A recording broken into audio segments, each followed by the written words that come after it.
You've got a relatively flat roof, especially one that's been rolled on with a torch-on type product.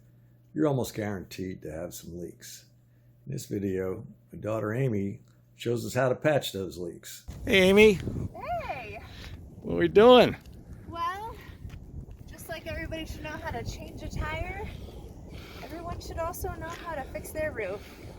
So, I'm here patching a friend of ours' roof, and rule number one is to make sure that you wear clothes that you don't care about, because it's going to get everywhere. The other thing is it's nice to have knee pads and a hat because it's going to get hot out here. So the best way, you want to come close and see what I'm doing over here? The best way to do it is to take the tar, get it right into the crack. You want to like really push it into these cracks because that's where the weak points happen and water will seep in. So the first part is you want to push all that tar into the crack. And just so you can see what we're using Henry Wet Patch Roof Leak Repair. Now once you get this nice and in the seam, you're going to do a wider, thicker layer over it.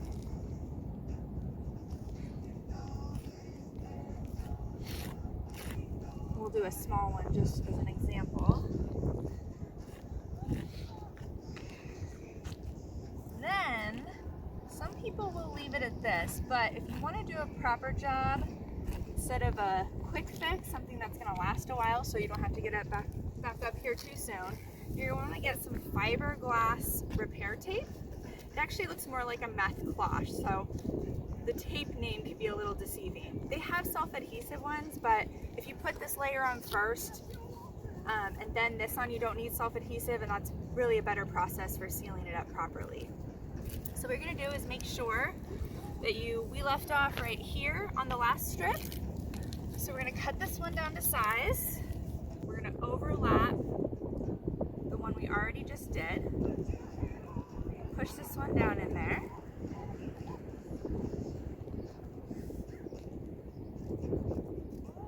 Now, we got 4-inch, which we found a little bit too big. I think 2 to 3-inch would have been the way to go. So we're going to go ahead and cut this in half, and I'm going to cut and hold the ends.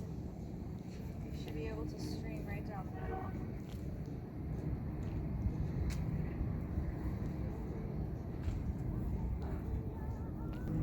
Now you have 2 usable pieces. Then you get a nice top layer. Make sure this is nice and flat so you're not getting creases. Make sure it's laid over that seam. And then go ahead and putty the top of it.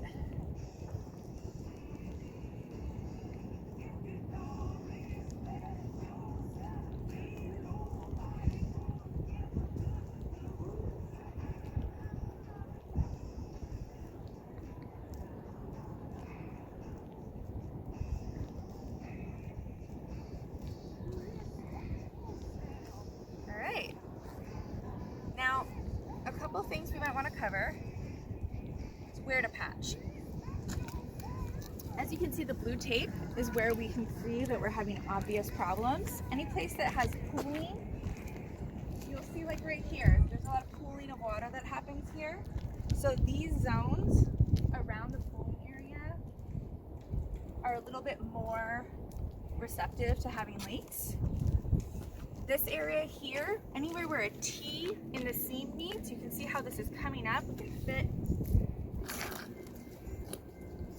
can fit our scissor under there. It even pops up a little bit. That's really easy for water to get into.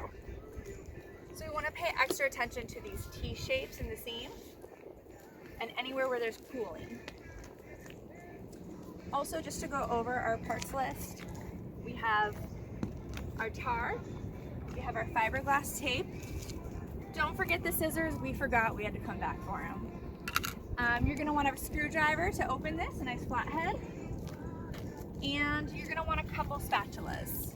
I actually think that the thin one, I think this is about a 1-inch, is probably the best one.